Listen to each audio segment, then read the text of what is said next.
עכשיו לפינת המבקרת היומית, והיום נמצאת איתנו קרן האמת קלף, מאיירת ומתקלטת. אהלן, מה שלומך? בסדר גמור. מה את מביאה לנו הערב?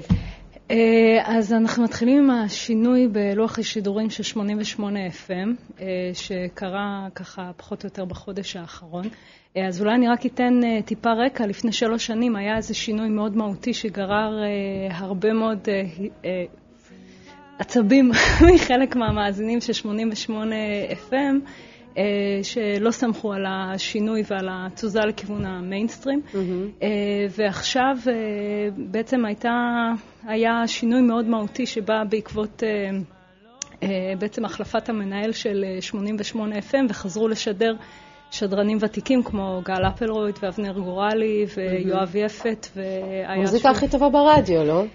אז זהו, אז לדעתי הם חזרו להצדיק את הכותרת הזאת. אז כמה כוכבים תתני להם? 4.5, וזה כי אבנר גורלי קצת הצטערתי שהוא לא קיבל משבצת רחבה יותר, אז סתם. אוקיי, אולי זה עוד יקרה, אולי זה עוד יקרה בעתיד. ואנחנו עוברים לאמנות, כרגיל, את יודעת, כשאת פה זה תמיד אמנות.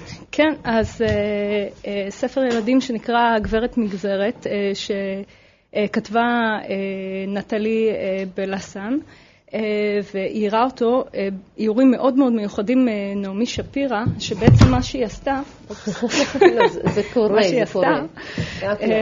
כן, אז מה שהיא עשתה זה, את יכולה לראות שהכל בעצם עשוי ממגזרות נייר, שהיא ישבה וחתכה אותם במו ידיה, מה שנקרא.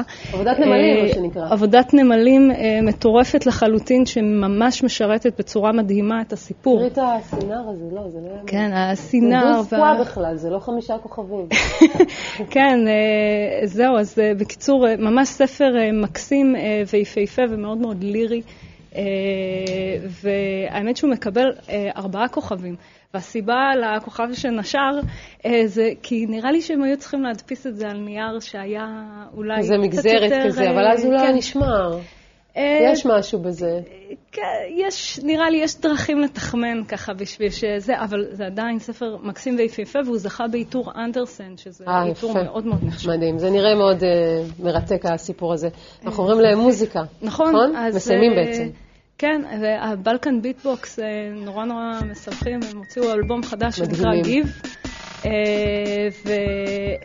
ושוב תמר מוסקת ואורי קפלן ותומר יוסף עושים לנו שמח, ומה שאנחנו רואים זה קטע מתוך קליפ שצילמה וערכה וביימה להם בילי לוי בכישרון מופלא, וכרגיל הם... כמה כוכבים את נותנת להם? 4. קרן האמת קלף, תודה רבה שבאת לאולפן.